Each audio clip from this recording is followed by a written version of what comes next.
Thank you very much. I'm inviting up right now Adam Eust and Marvel and Tripp, the Ward 3 team. Adam and we're just out for lunch today, and Marvel joined the Ward 3 team in January of 2021 as executive assistant, and Adam joined the team in July of 2021. I have been lucky to have both of them. For many people from Ward 3 who call into the office, the kind, gentle, and listening voice they hear is from Marvelyn, and she's the one who oftentimes directs people to resolve the problem that they call about, and we're lucky to have her. And fortunately to everyone on this city council and to the future folks, Marvelyn will still be in the city council offices serving the people of Ward 3, and I appreciate that. Adam will be exiting with me at the end of the year. This will be our last council meeting together. And I'll say, I know I have at least one other former legislative aide. Melanie McMahon is in the room. I heard another one was coming, but I don't see her, so I'll just leave it at that. But I've been fortunate to have great legislative aides, Nicole Whittingeski, Libby Cantner, Melanie McMahon, and then Adam Eust. And as my colleagues will attest to, they truly are the ones that prop us up as elected officials and deal with so many different issues. Adam has been here and has done really important work, especially on the important initiatives that I've gotten a lot of credit for. The lead pipe work, he helped coordinate that. He helped coordinate the financing of that and work with the water department to make a barrier-free jobs program that's removing every lead pipe out of the city of St. Paul. And also he was essential as part of the, as really the coordinator of the rent stabilization drafting of the ordinance. He was the one in most of the meetings with city attorneys and DSI and the mayor's office and other council members, drafting the ordinances, looking at amendments and making sure everything came through with rent stabilization in a good process. And I really could not have brought that through the council and brought that to the council without his support and coordination. And we're really lucky to have him during that pivotal time. And he's done so much more. More than anything, and I think my colleagues here know this, Adam is just so well liked and by everybody. I have found a lot of people stop by my office and none of them are to see me because he's so charming. And they come and they see Adam to vent, to talk about issues, to talk, just because he's a very easy person to talk to for regardless of what your role at the city council is, and I've been grateful for that. So we've had a great time together, not bad for two Central kids who probably unabashedly and extremely love St. Paul and make sure people know that we love St. Paul.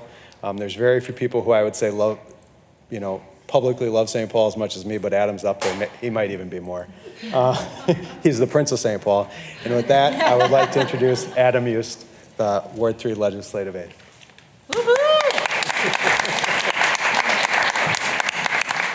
Thank you, Council President Brenmo and council members, especially Tolbert.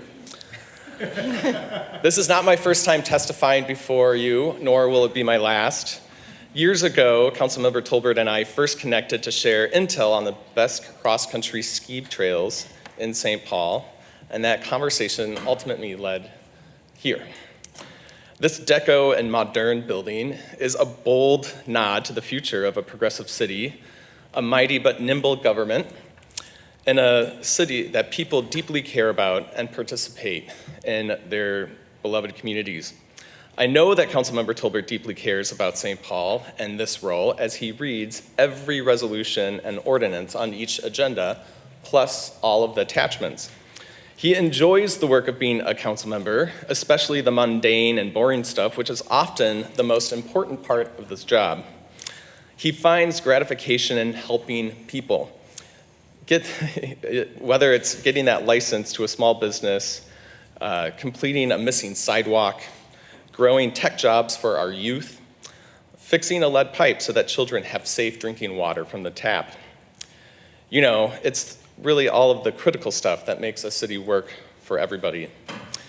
Councilmember Tolbert, it has truly been an honor serving along you the past 2.5 years. The more than 1,561 items you have sponsored or co-sponsored during your tenure here is nothing short of remarkable. As Council President Brenmo says, in the coming months, take a leisurely drive throughout the city, especially Ward 3, and witness the mark you've made on St. Paul. Now, I have a few quick thank yous to my parents, John and Becky Used, who are here. Stand up.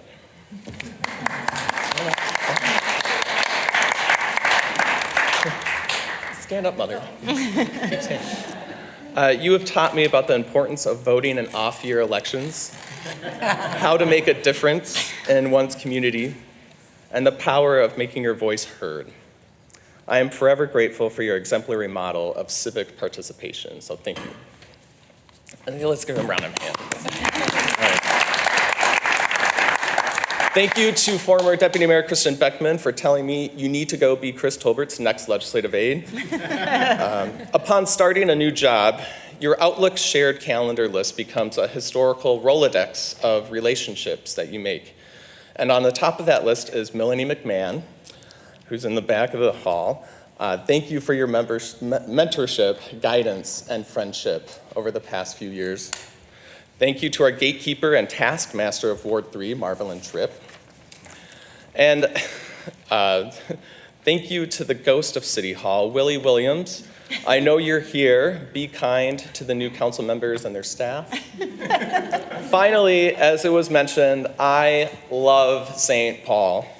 To my friends in Minneapolis, there's always time to see the light and migrate across the river.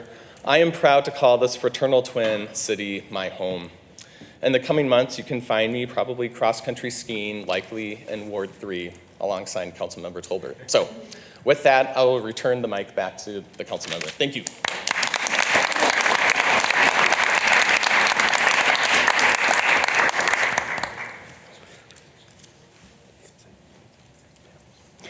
So now I just want to, and I won't be too long, just say some thank yous. My family's here, but they just left, so I don't. They might join us, they might not, but I was going to thank them, but I'll wait till they're actually here to hear. So thinking about 12 years, it's hard to condense that to a couple-minute speech and reflect on all the things that I've had the opportunity to be a part of. But when thinking about what to say today, I thought back to really was the driving force and the guiding light for how I tried to approach the work at the St. Paul City Council. And I'll say it started with a story and a conversation I had with my grandpa years ago. The first internship I had was in Congresswoman Betty McCollum's office. And I got an interview in that office because my grandfather knew her chief of staff. And it got me an interview, and I had to go do the interview and get the job. And I got the unpaid internship. And I remember after I called my grandpa to thank him for making the connection, and he said, Chris, first he said, I helped you get in the door. Now it's up to you to perform. But he said the second thing he said is, just remember, not everybody has someone to open a door for them. Yeah.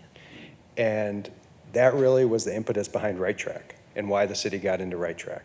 It was, we as a city will open the door for all these wonderful, powerful, smart, ambitious young people who might not have a grandpa who can call somebody that they know.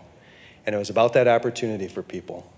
And that's really what I tried to frame as my term on the council, is opportunity for people. Whether it was opportunity when we started Right Track, whether it was opportunity for people to make a better wage, whether it was opportunity for people to have earned safe and sick time, or an opportunity for a business to do better with a little help through Full Stack. Or even the opportunity to learn how to swim. Councilmember Ballinger and I worked on that together. And that's really what it was about. It was bringing it to people and bringing people the opportunity to do things. And that's really how I've tried to center my time on the council throughout the time, and it's been a wonderful thing. Yeah, why don't you guys come up here?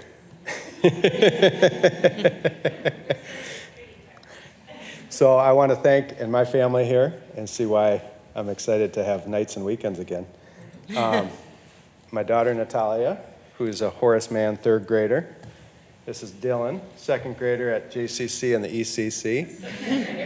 Or not second grade, at the JCC ECC, like second level.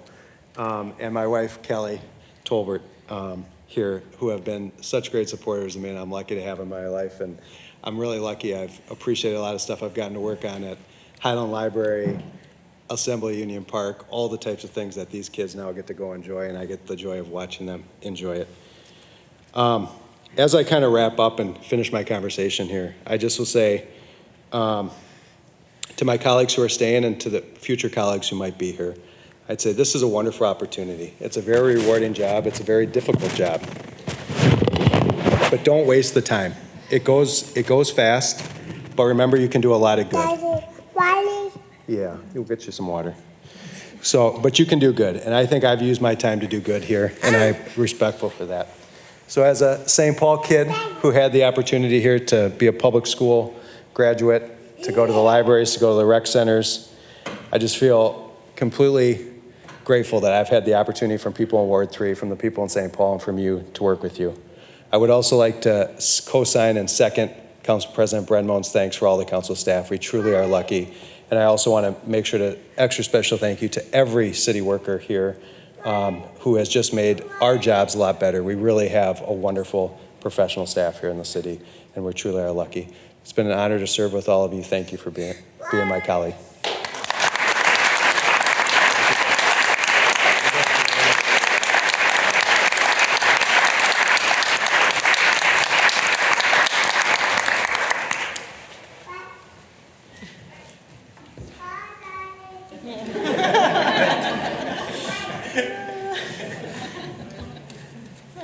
He's shy.